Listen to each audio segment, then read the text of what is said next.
اور فرشتوں نے پیغمبر کو جواب دیا کہ ہم تمہارے پروردگار کے حکم کے سوا اتر نہیں سکتے. جو کچھ ہمارے آگے ہے اور جو پیچھے ہے اور جو اس کے درمیان ہے سب اسی کا ہے، اور تمہارا پروردگار بھولنے والا نہیں.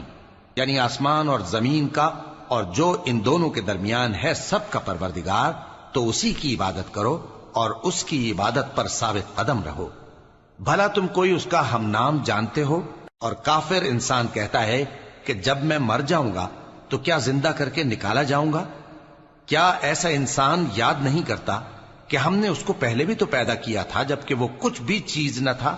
سو تمہارے پروردگار کی قسم، ہم ان کو جمع کریں گے اور شیطانوں کو بھی، پھر ان سب کو جہنم کے گرد حاضر کریں گے اور وہ گھٹنوں پر گرے ہوئے ہوں گے.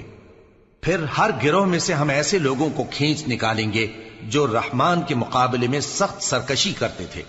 پھر ہم ان لوگوں سے خوب واقف ہیں جو اس میں داخل ہونے کے زیادہ لائق ہیں، اور تم میں سے کوئی شخص نہیں مگر اسے اس پر گزرنا ہوگا. یہ تمہارے پروردگار پر لازم ہے، مقرر ہے.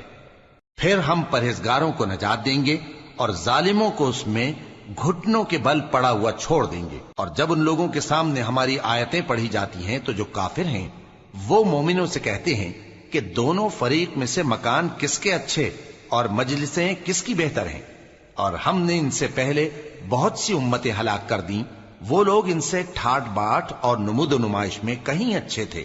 کہہ دو کہ جو شخص گمراہی میں پڑا ہوا ہے، رحمان اس کو آہستہ آہستہ مہلت دیا جاتا ہے، یہاں تک کہ جب اس چیز کو دیکھ لیں گے جس کا ان سے وعدہ کیا جاتا ہے، خواہ عذاب اور خواہ قیامت، تو اس وقت جان لیں گے کہ مکان کس کا برا ہے اور لشکر کس کا کمزور ہے.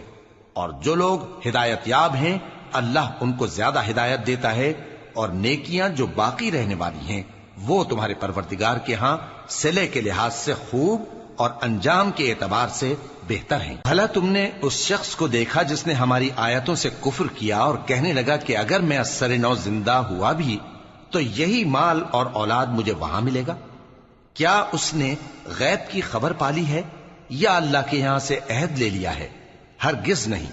یہ جو کچھ کہتا ہے ہم اس کو لکھتے جاتے اور اس کے لیے آہستہ آہستہ عذاب بڑھاتے جاتے ہیں. اور جو چیزیں یہ بتاتا ہے ان کے ہم وارث ہوں گے، اور یہ اکیلا ہمارے سامنے آئے گا. اور ان لوگوں نے اللہ کے سوا اور معبود بنا لیے ہیں تاکہ وہ ان کے لیے موجب عزت ہوں.